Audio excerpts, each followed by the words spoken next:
Decoding Chhattisgarh समाचार, ये वो पहल है जो हमने शुरू की है। आज है 1 सितंबर। आज के समाचार जल्दी से जान लेते हैं। मेरा नाम शेखर है और मैं ऐसे ही आपसे लगातार छत्तीसगढ़ के समाचार लेकर के मिलता रहूंगा। पहले समाचार पर आते हैं।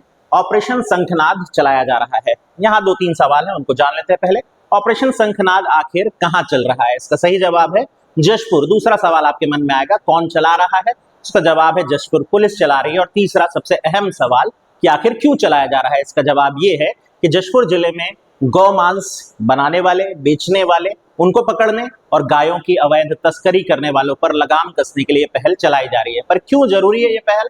इसका जवाब संविधान में है, डायरेक्टिव प्रिंसिपल्स में है, नीति निदेशक तत्वों में एक अनुच्छेद है, अनुच्छेद 48, जो कहता है कि राज्य का ये कर्तव्य है कि वो अपने यहाँ मौजूद चौपाया पशु, वो चौपाया पशु जो दुधारू हैं, जो भारवाहक है, उनके संरक्षण संवर्धन का कार्य करे और किसी भी प्रकार होने वाली उनकी हत्या पर लगाम कसे। तो राज्य ये जिम्मेदारी निभाते हुए जशपुर पुलिस ऑपरेशन शंखनाद चला रही है जशपुर जिले में। दूसरे न्यूज पर आते हैं। 2 इनामी नक्सली गिरफ्तार किए गए।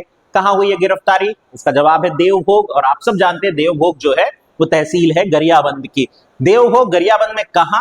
तो भालू डिग्गी करके पहाड़ी है, वहां सीआरपीएफ की 65वीं बटालियन पहुंची हुई थी सर्च ऑपरेशन में और उनके हत्थे चढ़े 2 नक्सली महिला नेता। कौन कौन है ये? एक का नाम है जानसी, दूसरे का नाम है बिमला।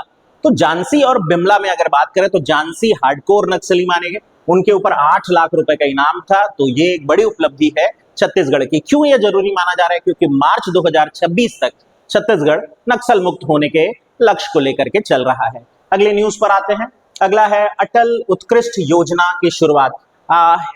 देखिए, सबसे महत्वपूर्ण न्यूज आज के डेट में जो है वो यही है और इस न्यूज को हम थोड़ा डिटेल गंभीरता से जानेंगे। बहुत ध्यान से समझिएगा। अटल उत्कृष्ट योजना, सवाल ये है ये इसकी घोषणा किसने की? इसकी घोषणा की हमारे श्रम मंत्री, ये है हमारे श्रम मंत्री लखनलाल जी। तो लखनलाल देवांगन जी इसकी घोषणा की। तो पहला तो ये श्योर हो गया कि कौन चला रहा है इसे, श्रम विभाग चला रहा है। दूसरा सवाल, किनके लिए चलाया जा रहा है? तो वे सारे मजदूर या श्रमिक जो कि किससे जुड़े हुए हैं? छत्तीसगढ़ राज्य भवन और अन्य संनिर्माण कर्मकार मंडल से, उसमें पंजीकृत जो मजदूर हैं, श्रमिक हैं, उनके बच्चों के लिए एक अभिभावक के 2 ही बच्चे पात्र होंगे। तीसरा महत्वपूर्ण पॉइंट है, क्या मिलेगा उन्हें?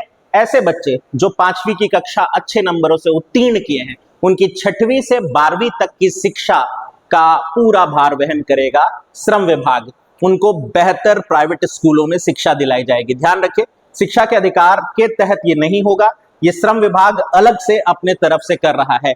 हर साल 100 ऐसे बच्चे चुने जाएंगे जिन्हें टारगेट रखा जाएगा कि अच्छी शिक्षा प्राप्त हो सके। इसके लिए मेरिट तय की जाएगी। इस बार जैसे 800 लोगों ने आवेदन किया था, 100 लोग चयनित हुए, 65 और नाम रखे गए हैं कि अगर कोई भाग नहीं लेता है तो उन्हें भेजा जाए। पर ध्यान रखिए, हर साल केवल 100 बच्चों को चुन करके ये भेजा जाएगा और अगर एक परिवार के 2 बच्चे आ चुके हैं तो एक परिवार के तीसरे बच्चे को इसकी पात्रता नहीं होगी। इसकी पूरी जिम्मेदारी श्रम विभाग निभा रहा है। ध्यान रखेंगे, 6वीं से 12वीं तक की शिक्षा ऐसे स्कूलों में वो प्राप्त कर सकेंगे जो कि अच्छे स्कूल हैं, उस क्षेत्र के नामी स्कूल है, भले वो प्राइवेट सेक्टर के। सरकारी स्कूल को बढ़िया क्यों नहीं बना लेते?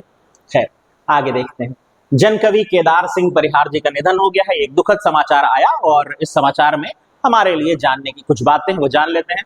तो जनकवि जो थे हमारे केदार जी, केदार परिहार जी, इनका संबंध कहां से है? तो पहला क्वेश्चन यही हो सकता है, मुंगेली जिले से संबंधित है। छत्तीसगढ़ में ऐसे कवि बहुत कम हैं जो छत्तीसगढ़ी में मुख्यतः अपनी कविताएं कहते हैं। ये उन्हीं कवियों में से थे। अपनी रचनाएं प्रकाशित करने का ज्यादा इरादा तो नहीं रखते थे, पर इनकी एक किताब है जो आपको जानना चाहिए, मैं छानही बन जाते हूँ। हालांकि इनके दिवंगत होने तक ये किताब प्रकाशित नहीं हो पाई, पर अब होने वाली है, मैं छानही बन जाते हूँ, छत्तीसगढ़ महतारी बर। बहुत ही खूबसूरत कविता है, सुनिएगा। इसके अलावा वो संस्था से जुड़े हुए थे, उत्ती के सूरज, संगीत से उनका लगाव, उत्ती के सूरज नाम की संस्था से जुड़े हुए थे, राजनीति से भी संबंधित रहे कुछ समय तक और छत्तीसगढ़ राजभाषा आयोग के सदस्य भी रहे। तो इनका निधन क्षति है हमारे राज्य के लिए, ध्यान रख सकते हैं, केदार सिंह परिहार जी। अगली न्यूज पर आते हैं। जशपुर के कुछ युवाओं को जिम्मेदारी सौंपे हमारे मुख्यमंत्री कि वो हिमालय की ऊंचाइयों तक जाएं और छत्तीसगढ़ का नाम थोड़ा रोशन करें, पर्यावरण के प्रति जागरूकता फैलाएं। तो ये हमारे युवाओं का वो दल है, 5 हैं इसमें शामिल युवक जो हिमालय के ऊंची चोटियों को फतह करेंगे। विष्णुदेव साय जी के मार्गदर्शन में चल रहा है। इसमें नेतृत्व कर रहे हैं इस अभियान का स्वप्निल राचेलवार। 2 नाम है हमारे पास, स्वप्निल राचेलवार नेतृत्वकर्ता में और दूसरे हैं राहुल ओगरा। तो ये 2 लोगों के नेतृत्व में चल रहा है ये अभियान, अभी ट्रेनिंग चल रही है और होपफुली ये पहुंचे, मुख्यमंत्री खुद देख रेख में कर रहे हैं, इसलिए ये न्यूज़ बना दिया। तो बस इससे ज़्यादा इस न्यूज़ में और कुछ नहीं है। और ये थे आज के सारे अपडेट। ध्यान से सुनने के लिए आपका बहुत बहुत धन्यवाद। और अगर आप अब तक सुन रहे हैं तो हमारी नई क्लास शुरू हो गई छत्तीसगढ़ की, जितनी डिटेल के साथ मैं पढ़ाता हूँ, मैं वादा करता हूँ कि और कहीं आपको जानने का मौका नहीं मिलेगा। तो आप चाहें तो इससे ऑनलाइन ऑफलाइन किसी भी माध्यम से जुड़ सकते हैं। मैं दोनों माध्यम में छत्तीसगढ़ की क्लासेस लगातार आपके लिए लेता रहूँगा। ध्यान से सुनने के लिए फिर से एक बार आपका बहुत बहुत धन्यवाद। मेरा संपर्क नंबर आप देख सकते हैं। Thank you.